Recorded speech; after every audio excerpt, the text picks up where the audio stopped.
او په تقریر خو نه پوهیږي پښتنو تحریر او په تقریر خو نه پوهیږي پښتنو یو شی کنه یو کېږي نور کېږي پښتنو د قام خدمت تلاس کړی او خدایي خدمتګاران شئ سوچه پښتونولي وکړئ سوچه باچا خانیان شئ بیرغ په لاس کې واخلئ خپاخه انقلابیان شئ راځئ د سرې جنډې ملګري تک سره نشنلیان کېناستئ نور هم بربادېږئ پښتنو یو شی کنه یو کېږئ نور کېږئ پښتنو زما د خوږ پښتون وطن شاعره قلمکاره طبیب استاد وکیل اعظم اروره مزدور کاره د خدای په دین خبر د پاک نبی وراثت داره عابده ای زاهده ای د حرو تمداره موټی شئ کنه په اور ورتېږئ پښتنو یو شی کنه یو کېږئ نور کېږئ پښتنو زما د خوږ پښتون وطن شاعره قلمکاره طبیب استاد وکیل اعظم اروره مزدور کاره د خدای په دین خبر د پاک نبی وراثت داره عابده ای زاهده ای د حرو تمداره یو موټی شئ کنه په اور ورتېږئ پښتنو یو شی کنه یو کېږئ نور کېږئ پښتنو په مینا خلک پوهه کړئ قلار دوران کارینا دا واړه بد عمله بد کردار د بدکارینا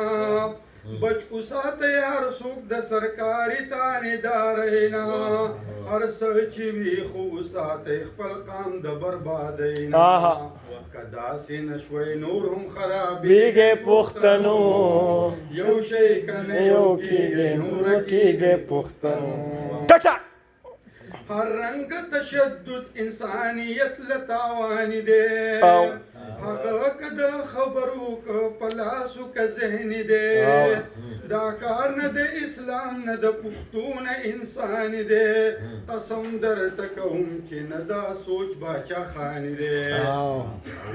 د یو بل سره جنګېږئ پښتنو یو شی کنه یو کېږئ نور کېږئ پښتنو د عدم تشدد په فلسفه باوتل غواړي د ستر بابا فکرونه بهر ځای خورول غواړي بابا پښتونولي په پښتنو پېژندل غواړي په نره بساله اسفندیار سره تلل غواړي منزل ته به هم دغه شان رسېږئ پښتنو یو شی کنه یو کېږئ نور کېږئ پښتنو د عدم تشدد په لاره تلل باچا خاني ده